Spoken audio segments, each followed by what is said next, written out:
Hello students, Hindi उत्सव channel में आप सभी का स्वागत है।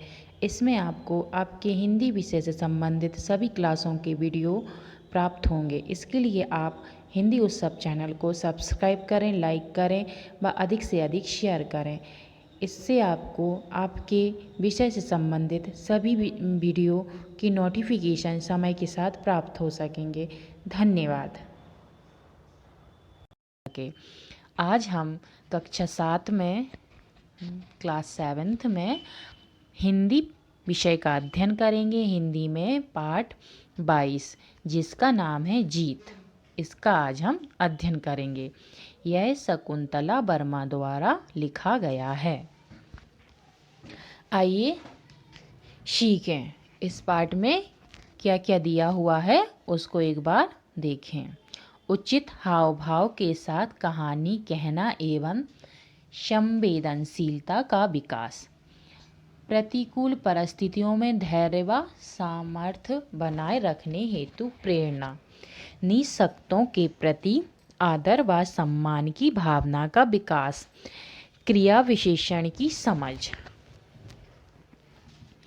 ये सारी चीज़ें इस पाठ में दी गई हैं। सोमा और शीला बचपन से अच्छी मित्र हैं। दोनों एक ही कक्षा में पढ़ती हैं। पड़ोसी होने के नाते दोनों का अधिकांश समय साथ ही बीतता है। जिस दिन वे आपस में नहीं मिल पाती उस दिन उन्हें ऐसा महसूस होता है मानो कोई बड़ा काम करने से छूट गया हो। ये जो पाठ है इसमें दो लड़कियां हैं जिसमें से एक का नाम सोमा है और दूसरी का नाम शीला है, और दोनों ही बचपन से अच्छी दोस्त, मित्र का मतलब दोस्त, सहेलियां हैं। दोनों एक ही कक्षा में पढ़ती हैं और पड़ोस में भी रहती हैं, इसलिए इनका अधिकांश समय साथ में बीतता है। और जिस दिन अगर ये दोनों एक दूसरे से ना मिल पाएँ तो उन दोनों को आपस में ऐसा लगता है, ऐसा महसूस होता है मानो कोई बड़ा काम आज करने से छूट गया हो या कोई बड़ा काम वो ना कर पाई हो। उस दिन सोमा जैसे ही घर पहुंची तो देखा कि कलकत्ते से मौसी और उनकी बेटी मधु आई है। सोमा उन्हें देखते ही खिल उठी। मौसी उसके लिए ढेर सारे खिलौने, चूड़ियाँ, माला और फ्रॉक लाई हैं। सोमा ने मधु का सामान अपने कमरे में रख लिया। उन लोगों के आने से दशहरे की छुट्टियां अच्छी बीतेंगी, ऐसा सोचकर सोमा बड़ी प्रसन्न है। जब सोमा अपने घर पहुंचती है तो क्या देखती है कि उसकी कलकत्ते में जो मौसी रहती हैं, वो कलकत्ते वाली मौसी और उनकी बेटी जिसका नाम है मधु, वो उनके घर पर आई हुई हैं। और उनको देखकर सोमा बहुत प्रसन्न होती है, खुशी से खिल उठती है। मौसी उसके लिए बहुत सारे खिलौने लाती हैं, चूड़ियाँ लाती हैं, माला लाती हैं और फ्रॉक भी लाई हैं। सोमा ने मधु का सामान अपने कमरे में रखवा लिया। सोमा की जो मौसी की लड़की है मधु, उसका जो भी सामान वो लेकर आई थी, सोमा ने उसको अपने कमरे में रखवा लिया। उन लोगों के आने से दशहरे की छुट्टियाँ अच्छी बीतेंगी, ऐसा सोमा सोचने कर बहुत प्रसन्न हो रही थी। 3-4 साल बाद सोमा और मधु मिली थीं, इसलिए उन लोगों की बातें थीं कि ख़त्म होने को ही नहीं आ रही थीं। 2-3 दिन कैसे बीत गए पता ही नहीं चला। एक दिन शाम को मधु बोली, भाई सोमा, मेरा तो घर में बैठे बैठे मन ऊब गया। मुझे आए 3 दिन हो गए और हम लोग कहीं गए नहीं। हमारे कलकत्ते में तो दुर्गा पूजन के दिनों में इतनी चहल पहल रहती है कि हम लोग एक दिन भी घर नहीं बैठते। जो वो सोमा और मधु हैं वो 3-4 साल के बाद एक दूसरे से मिली थी, इसलिए उन लोगों के बीच में इतनी बातें हो रही थी कि बातें ख़त्म होने का नाम ही नहीं ले रही थी। और इन बातों के चलते उन दोनों को मिले और वो मधु को सोमा के घर आए। 2 से 3 दिन हो गए और 2 से 3 दिन कैसे बीत गए उन्हें पता ही नहीं चला। फिर एक दिन शाम को मधु बोली कि भाई सोमा, मेरा तो घर में बैठे बैठे मन ऊब गया है। मेरा तो मन मतलब विचलित हो रहा है, ऊब गया है और मुझे तो और हम कहीं गए भी नहीं हैं, और हमारे कलकत्ते में तो दुर्गा पूजन के इन दिनों में दशहरे के टाइम पे दुर्गा पूजन होता है ना। तो वो कहने लगी मधु कि कलकत्ते में तो वैसे ही काली जी का बहुत भव्य मंदिर है, तो वहाँ तो दुर्गा पूजन बहुत धूमधाम से होता है। तो इसीलिए वो बोली, वो कलकत्ते से आई हुई थी, तो वो मधु बोली कि हमारे कलकत्ते में दुर्गा पूजन के समय इतनी चहल पहल होती है कि हम लोग एक दिन भी घर नहीं बैठते। मगर मधु, कहीं घूमने जाने के लिए तो पापा को मनाना पड़ेगा। चलो आज तुम्हें अपनी सहेली के घर ले चलती हूँ। 2 दिन से गए भी नहीं हैं। उसके पास मिलोगी तो मन खुश हो जाएगा। बड़े अच्छे स्वभाव की है। शीला पेंटिंग इतना बढ़िया करती है कि तुम देखोगी तो ताज्जुब करोगी। ताज्जुब मीन्स चकित होना, मतलब चौंक जाओगी, ताज्जुब में पड़ जाओगी। अब मधु बोली, मगर मधु ने ऐसा कहा तो उस पर मधु बोली कि कहीं घूमने जाने के लिए तो मधु के बोलने पर वो शोमा बोली कि कहीं घूमने जाने के लिए तो पापा को मनाना पड़ेगा। चलो आज तुम्हें अपनी सहेली के घर ले चलती हूँ। शोमा मधु से बोली कि कहीं घूमने जाने के लिए तो हम ऐसे नहीं जा सकते, हमें पापा को मनाना पड़ेगा।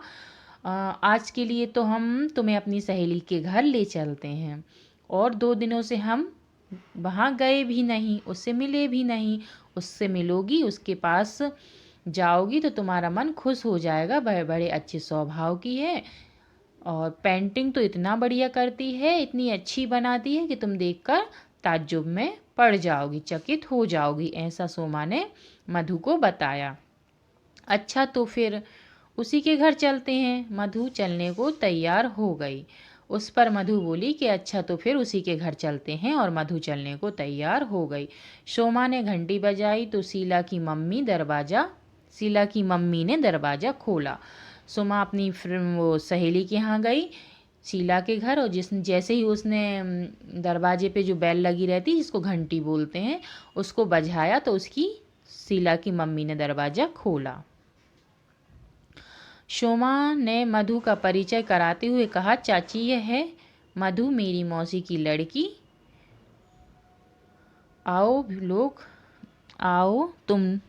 तुम लोग भीतर आओ। शीला अपने कमरे में ही है, कहकर चाची फिर चौके में चली गई। चौके मीन्स रसोई, रसोई मीन्स किचन। अगर आप लोग ना जानते हो तो चौकी को रसोई बोलते हैं, और जो इंग्लिश में उसको किचन बोलते हैं। तो उसकी मम्मी वापस से रसोई में चली गई, चौके में चली गई। सोमा ने पहले तो मधु का परिचय कराया। यह बोला शीला की मम्मी को कि चाची यह मेरी मौसी की लड़की है, इसका नाम मधु है। तो शीला की मम्मी उनको बोली, तुम लोग भीतर आओ, और शीला अपने कमरे में ही है, कहकर वो फिर से चौके में चली गई। आहट पाकर शीला ने सिर उठाया तो सोमा के साथ किसी नई लड़की को देख वह अचकचा गई। उसने झट पेंटिंग ब्रश रखकर कहा, आओ सोमा। फिर मधु से बोली, आइए आप भी बैठिए। सोमा ने हंसते हुए कहा, पहचाना नहीं शीला, यह मधु है, मेरी कलकत्ते वाली बहन। इसे आप नहीं तुम कहो। आहट जैसे ही आने की आहट हुई तो शीला जो अपने रूम में बैठी हुई थी, अपने कमरे में थी, जो पेंटिंग बना रही थी, उसने झट से सिर उठाया और देखा कि सोमा आई है, उसकी जो मित्र है, सहेली है, वो आई हुई है, और उसके साथ कोई नई लड़की भी है।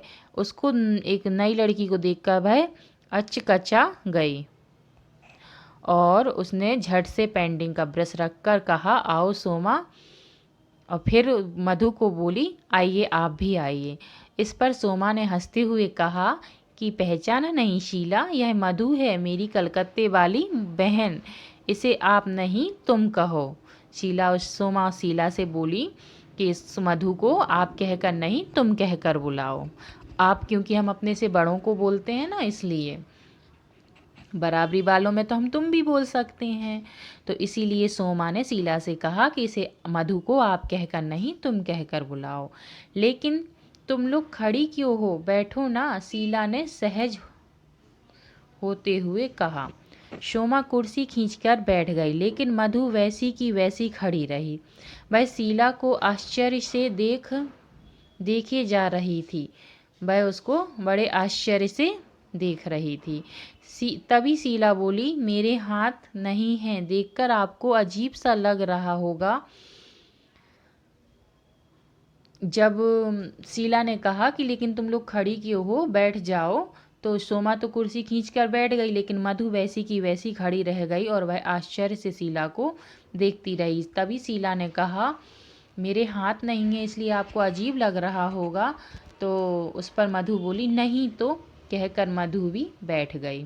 ऊपर से तो उसने नहीं कह दिया था, लेकिन उसके असहज व्यवहार को सोमा और शीला दोनों ने भांप लिया था।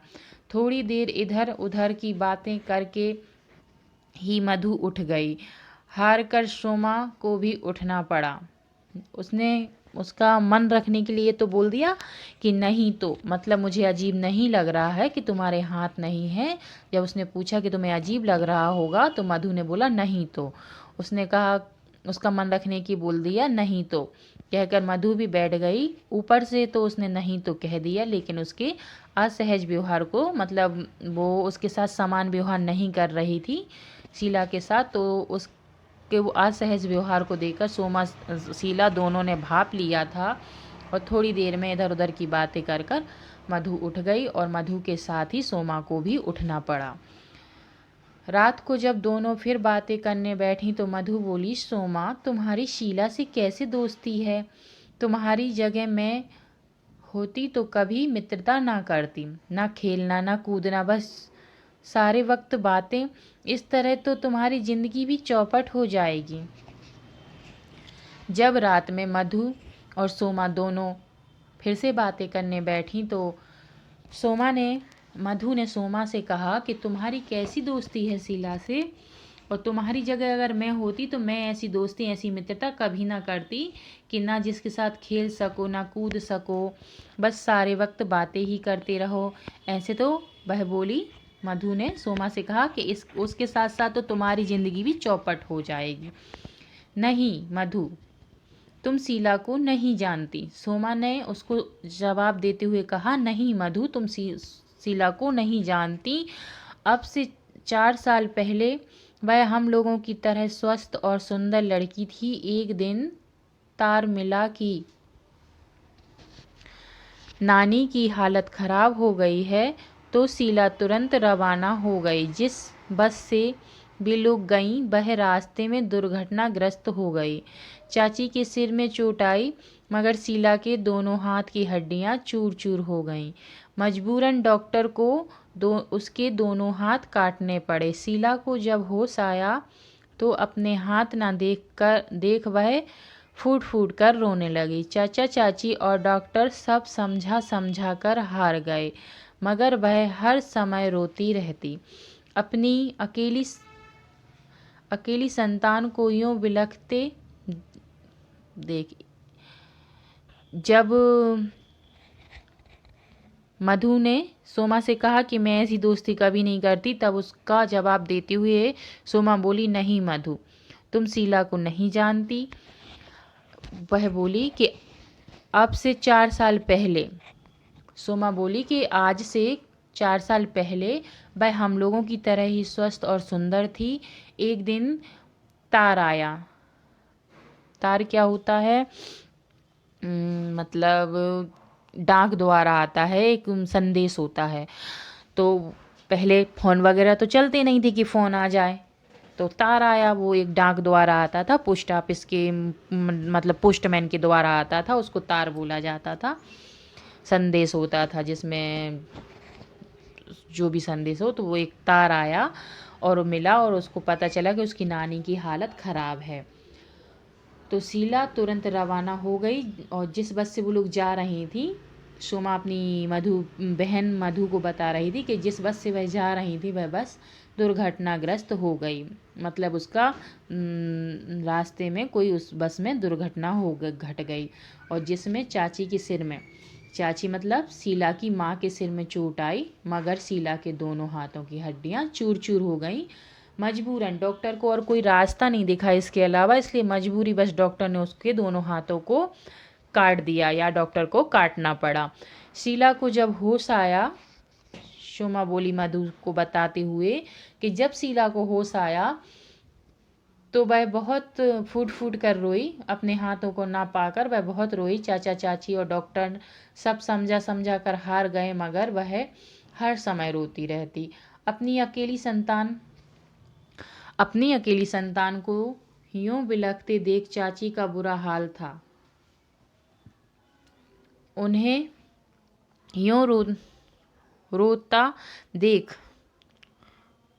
एक दिन डॉक्टर ने समझाया कि अगर आप यूं हर समय उदास रहेंगी तो शीला को कैसे धैर्य आएगा। आप उसे खुश रखने की कोशिश करिए, तभी वह धीरे धीरे सहज हो सकेगी। उस दिन से उन्होंने अपने सीने पर पत्थर रख लिया। 3-4 महीने इलाज के लिए अस्पताल में रहना था। शीला का घाव धीरे धीरे भरने लगा, लेकिन अब वह लेटे लेटे ऊबने लगी। अचानक एक दिन चाची को ख्याल आया कि वह तो पढ़ने की बहुत शौकीन है। बस फिर क्या था, वे उसके लिए अच्छी अच्छी किताबें लाने लगीं। चाची की शीला इकलौती संतान है और उसको इस तरह बिलखते हुए देखकर चाची का भी बुरा हाल हो रहा था।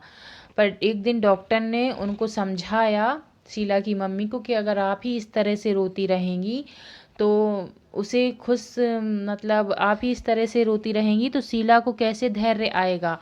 आप उसे खुश रखने की कोशिश करिए, तभी वह धीरे धीरे सहज हो सकेगी।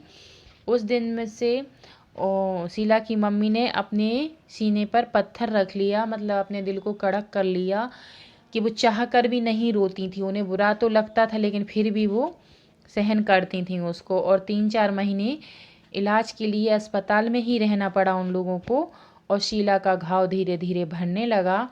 लेकिन अब वह लेटे लेटे ऊबने लगी, लेकिन अब वह लेटे लेटे परेशान हो गई, क्योंकि काफ़ी लंबा समय हो चुका था। तो अचानक से एक दिन चाची को ख्याल आया, मतलब अचानक से, सोमा बताते हुए बोली मधु को कि अचानक से एक दिन चाची को ख्याल आया कि इसको तो पढ़ने का बहुत शौक़ है। और बस फिर क्या था, उसके लिए चाची मतलब शीला की मम्मी अच्छी अच्छी किताबें लाने लगी। शीला का वक्त ठीक से गुजरने लगा। तभी एक दिन शीला ने कहा, मम्मी आप मेरी कोर्स की किताबें ला दीजिए, मैं पढ़ती रहूँगी, नहीं तो मेरा साल बेकार हो जाएगा। तभी शीला को एक दिन ख्याल आया और वह बोली कि मम्मी आप मेरे कोर्स की किताबें ला दीजिए, मैं उनको पढ़ती रहूँगी, इससे मेरा साल खराब नहीं होगा, वरना खराब होने से बच जाएगा। चाची ने सुना तो प्रसन्नता से उनकी आंखें भर आईं। उस दिन से शीला अस्पताल में कोर्स की किताबें पढ़ने लगी। समय बीतता गया और वह ठीक होकर घर आ गई। जब स्कूल पहुंची तो प्राचार्य ने यह कहकर उसे वापस भेज दिया कि अब वह सामान्य बच्ची तो है नहीं, इसीलिए उसकी पढ़ाई यहाँ ना हो सकेगी। उस दिन वह बहुत रोई, उसे लगा उसका जीवन व्यर्थ हो गया। चाची ने जब उसने सुना, शीला की मम्मी ने, मतलब सोमा बोल रही है मधु को, कि जब चाची ने सुना कि वह अपनी कोर्स की किताबें पढ़ना चाहती और अपना साल बचाना चाहती है, तो वो बहुत प्रसन्न हुई और उनकी आंखें भर आईं। और फिर उनने उसको कोर्स की किताबें ला के दी, और उस दिन से शीला अस्पताल में अपने कोर्स की तैयारी करने लगी। समय बीतता गया और वह ठीक होकर घर भी आ गई। जब वह स्कूल पहुंची तो प्रचार्य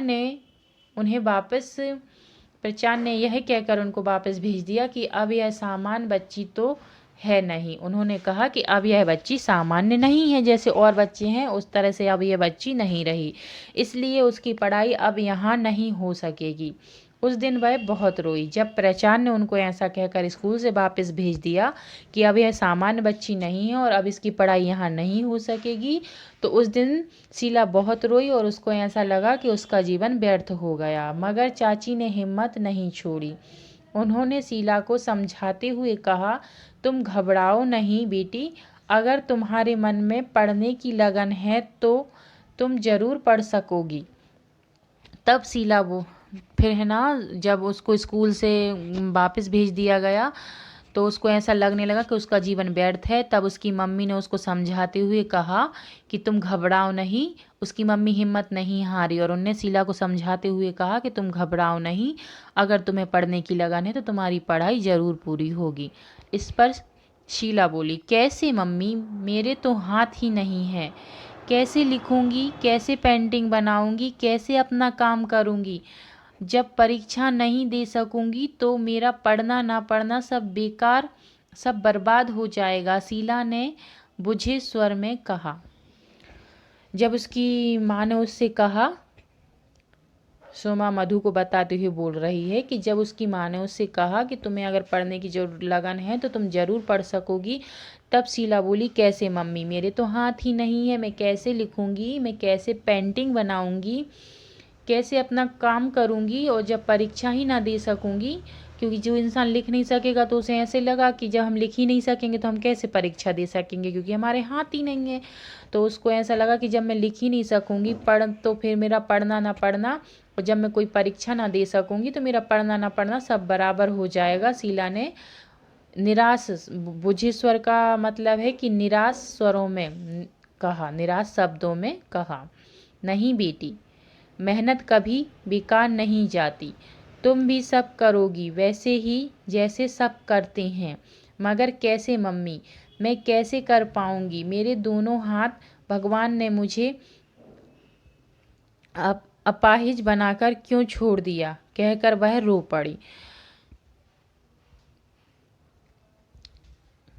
शीला की माँ ने जब उसको समझाते हुए कहा कि नहीं बेटी, मेहनत कभी बेकार नहीं जाती, तुम भी सब कर सकोगी, तुम भी वैसे जैसे सब करते हैं वैसे तुम भी कर सकोगी। तो उस पर शीला बोली, मगर कैसे मम्मी, मैं कैसे कर पाऊँगी, मेरे तो दोनों हाथ ही नहीं हैं और भगवान ने तो मुझे अपाहिज बनाकर छोड़ दिया, कहकर वह फिर से रो पड़ी। चाची ने उसके आंसू पोंछे, फिर प्यार से समझाते हुए कहा, देखो शीला, भगवान जब किसी से कुछ छीनता है तो उसे कुछ देता भी है, नहीं तो इंसान का जीना दूभर हो जाए। तुम भी धैर्य रखो, मैं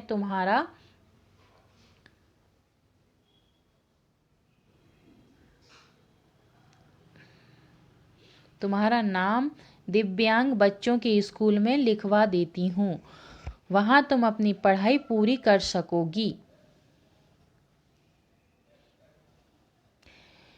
हिम्मत हारने से तो कुछ भी हाथ नहीं लगेगा बेटे। उसकी माँ ने उसको समझाते हुए कहा कि देखो शीला, जब भगवान किसी से कुछ छीनता है तो उसे कुछ देता भी है। और उसकी माँ ने उसको पहले उसके प्यार से आंसू पोंछे और प्यार से उसे समझाते हुए कहा कि देखो शीला, जब भगवान किसी से कुछ छीनता है तो उसे कुछ देता भी